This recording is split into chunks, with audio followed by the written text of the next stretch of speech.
Bonjour à tous, donc aujourd'hui nous sommes le vendredi 4 août 2017 et je vous présente mon potager. Allez, c'est parti. So many pieces all back together now. What's your vision?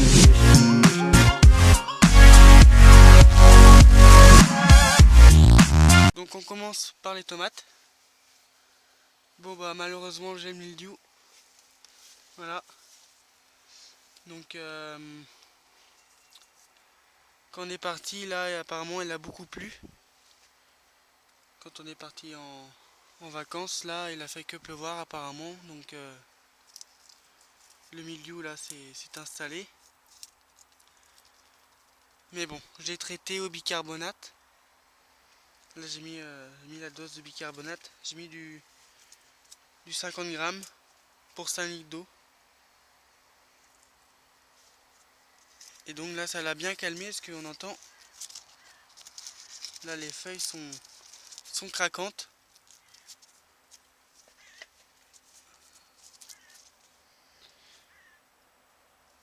Oups. Donc là on peut voir la tomate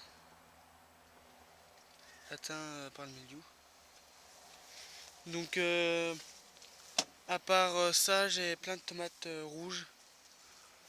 Donc les grosses tomates comme les tomates cerises.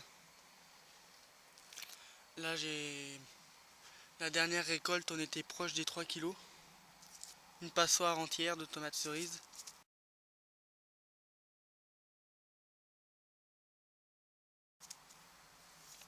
Voilà.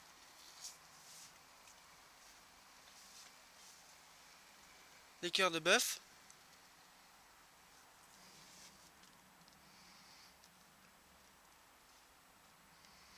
Il y a des belles cœurs de bœuf.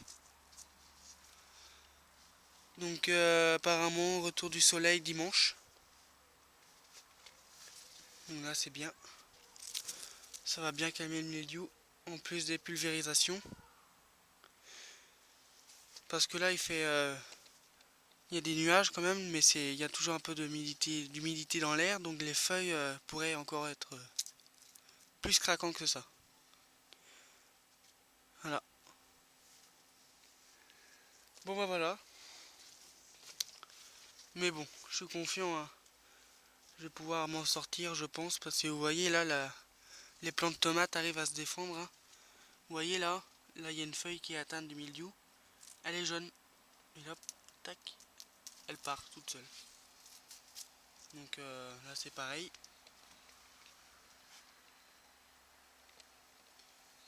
Là dans 2 semaines, celles-ci elles vont tomber. Les feuilles là, toutes les feuilles jaunes là elles vont tomber. Donc c'est la plante.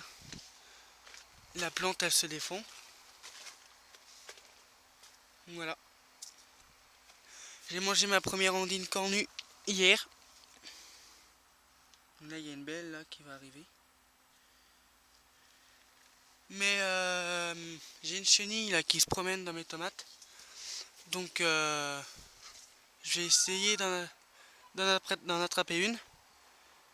Puis je vous la ferai montrer. Je vais vous la montrer. Donc ça bouffe en fait les tomates. Là j'ai une attaque là-bas, je crois que j'ai vu une tomate entière bouffée. Une tomate marmande. Toute bouffée par la chenille. Alors c'est une chenille soit de Brow, donc B-R-O-W-N, ou soit noctuelle. Donc je ne sais pas. Mais je pense que c'est plus noctuelle. Je sais pas. Ici les tomates super steak, donc ça c'est les variétés tardives. Donc voilà, là on est proche des 500 grammes. Vous voyez, par rapport à ma main. Hops. Bon là on voit pas parce qu'il y a beaucoup de feuillage. Ici aussi c'est tomates super steak. Voilà. Ici j'ai semé des coquelicots. Donc là il y a un plomb qui a germé. Voilà, bon, on verra bien. Donc là, celle-ci elle est pleine d'eau. Et puis l'autre aux 3/4 presque. Non, même pas. Voilà. Donc ici les fraises. Donc mon père et ma soeur les a bien nettoyées. On a récupéré tous les stolons pour pouvoir les replanter autre part, je pense vers ici, quoi, là où il y a de la place encore. Ici le prunier. Joli petit prunier.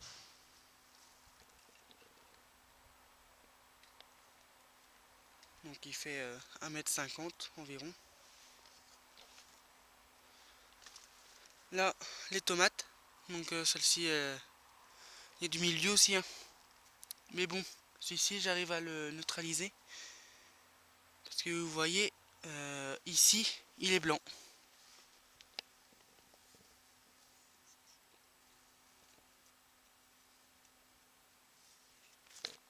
Donc ça, c'est bon signe.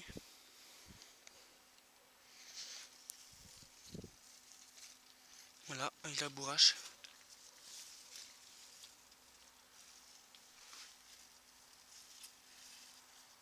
Hops.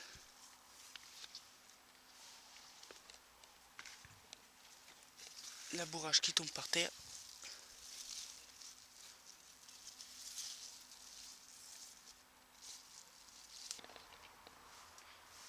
Donc ici, les haricots verts. Donc là, il y a 2 rangées d'haricots. Là, c'est bien touffu.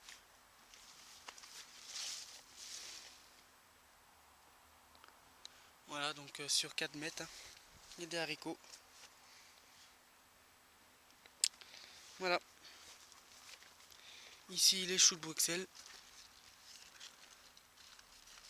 Donc il y a des œufs dedans. Mais pour enlever les œufs, ce que je fais, c'est que je prends mon pulvérisateur, je le remplis d'eau et je mets à haute pression et je pulvérise le cœur du chou pour enlever tous les œufs, faire tomber les œufs quoi à terre. Voilà, pour éviter que les chenilles puissent manger les choux. Donc, pour l'instant ça fonctionne. Après je sais qu'il y a les guêpes aussi qui s'en occupent. Donc là il y a toujours quelques chenilles qui mangent les choux, du coup les guêpes s'en occupent. Puis moi avec mon pulvérisateur j'enlève les œufs. Voilà. Ici les courgettes avec les potirons. Donc là ça a bien fonctionné là mon astuce. Là, les potirons courent sur les branches en noisetier. Voilà, petit aperçu. Voilà. Donc là j'ai au moins allez, 6-7 potirons dans le jardin. Donc, il y a celui-ci. Il y a celui-ci. Voilà. Là il y a 2 petits potirons, potimarrons. Là et là-bas, au bout de mon doigt. Ensuite, il y en a un ici. Là, le truc jaune là. Voilà. Un autre là-bas. Un ici, un petit là. Donc voilà. Et j'ai un gros là-bas aussi. Donc là, j'ai des grosses courgettes. Donc ouais, plus de 40 cm de long. Donc ça je vais laisser pour récupérer les graines. Voilà. Ici aussi j'ai j'ai plein de grosses courgettes vu qu'on est parti une semaine et là aussi. Du coup j'ai pas pu les récolter. Un autre potiron. Voilà, donc là, petite courgette. Donc là au niveau des récoltes, hein, ça y va. Une récolte de courgettes, tomates, Haricots verts, on va attendre un petit peu, parce qu'ils sont en fleurs. La bourrache, donc là la bourrache elle se plaît. Hein. Voilà, il y a plein d'insectes pollinisateurs, abeilles. Vous voyez là. Donc là ça y va. Hein. Encore une grosse courgette. Vous voyez hein, par rapport à mon avant-bras. Donc quand même immense. Ici aussi, vous voyez encore un potiron. Donc là aussi je traite au bicarbonate hein, pour éviter l'odium. Donc là ça se calme. Elles sont un peu plus vertes hein, les feuilles. Donc voilà, chou de Bruxelles. Voilà, ici il y a un trou parce que le chou de Bruxelles s'est couché à cause des fortes pluies. Parce que avant de partir en vacances, il a quand même bien plu la veille. Voilà, et ici les petites tomates marmandes.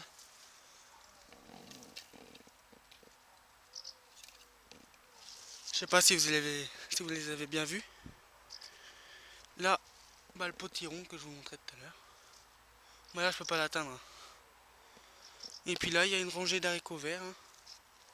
Mais bon, je peux pas l'atteindre. Voilà, framboisier.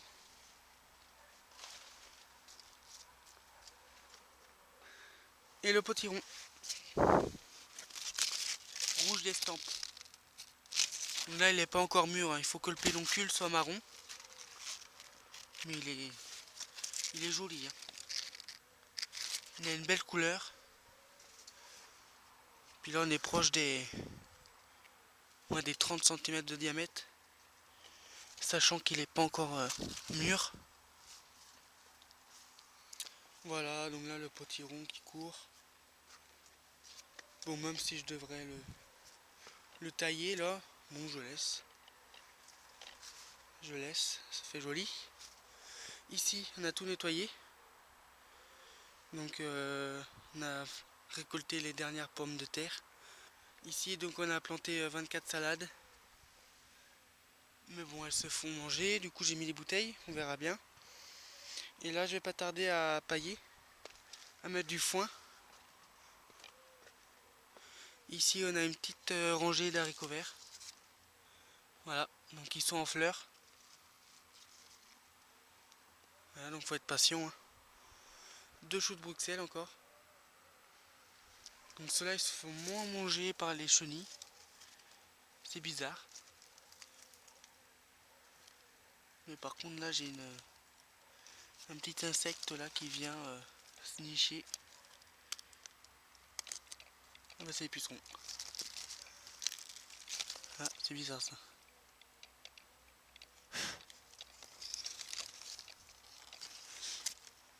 Là il y a une colonie de pucerons. Le pêcher, donc il repart. Bon il a perdu les feuilles là qui étaient boursouflées. Vous voyez là c'était comme ça. Mais je suis pas sûr que ça soit la cloque. Hein. Parce que la cloque ça... Bon certes les feuilles sont enroulées comme ça mais il y avait vraiment des bosses quoi sur les feuilles et rouges. Là je sais pas ce que c'est. Peut-être un manque d'eau ou... Mais bon, en tout cas il repart. Il repart. C'est plutôt une bonne nouvelle. Donc en dessous. Ah bah voilà. C'était comme ça en fait il y a quoi 3 semaines de ça. Donc celle-ci il faudrait que je la taille parce que ça... Vraiment que ça fasse un arbre quoi. Qu'il y ait des branches, des charpentiers on appelle ça. Donc ici 2 rangées d'haricots verts. Voilà. Bon c'est vraiment... Elles sont petites ceux-là. Des carottes. Petites carottes. ici une salade en fleurs. Donc, je vais pouvoir récolter les graines. Donc les salades encore une fois. Le maïs. Donc là-bas j'ai un gros maïs, là vous le voyez. Voilà. Tomate. Donc ça c'est un plant de tomate qu'il y avait dans l'allée de la serre. Du coup j'ai repiqué ici. Et là il n'a pas de maladie, il est sain. Plutôt une bonne nouvelle. Une rangée d'haricots verts. Bon là elles se fait manger par les limaces encore une fois. Framboise. Ici c'est le coin des concombres. Donc là il y a un petit concombre pour pouvoir le récolter et puis un deuxième là-bas. Donc voilà. Et le noisetier. Donc là il est immense. Il est énorme. Mais bon, il fait des noisettes. Voilà.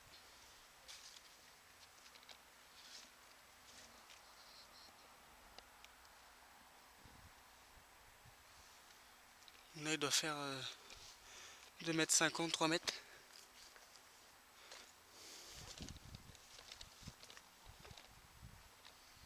Voilà, petit aperçu du jardin. Le prunier. Là il doit faire 1,70 m. Pas loin. Ici les fleurs de potiron. Là les courgettes. Encore une grosse courgette. Donc là je dois avoir une petite dizaine de courgettes pour les graines. Là je laisse le rumex pousser parce que ça attire les pucerons.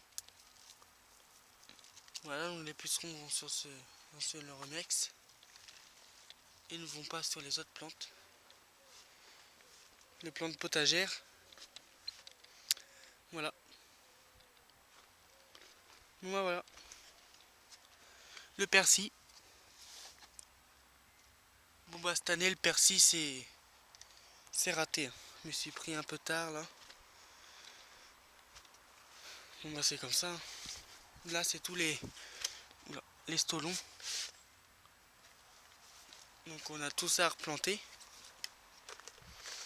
Ah oui, et aussi j'ai commencé à récolter les graines des tomates cerises.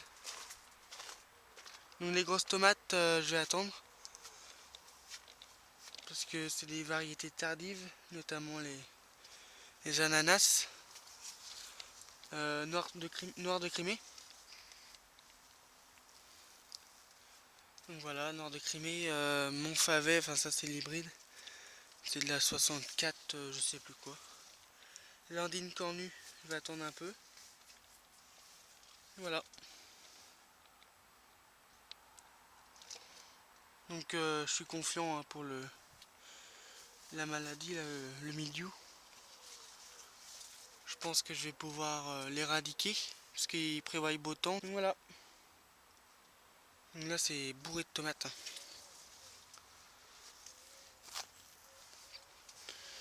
Bon bah faut être patient encore. Encore un petit peu. Donc voilà. Allez, je vous dis bonne soirée et puis à bientôt. Salut. Oui, donc là je voulais revenir aussi sur le plant de tomates là. Donc ici je l'ai pas arrosé. Il n'y a pas une seule goutte à part la pluie quoi bien sûr. J'ai laissé faire la nature. Donc là il y a plein de grappes, des fleurs. Donc je pense que c'est de la Saint-Pierre. Mais je ne suis pas sûr parce que là il y a une petite grappe. Il y a une petite grappe. Donc je pense que c'est de la cerise. Enfin, on verra bien. On verra bien ça. Donc voilà. Joli plein de tomates. Enfin là je crois qu'il y a plusieurs plants. Hein. Je pense que c'est une tomate entière en fait qui est tombée. Elle a dû pourrir mais les graines sont restées intactes. Du coup ils ont dû germer. Voilà. Allez, à bientôt.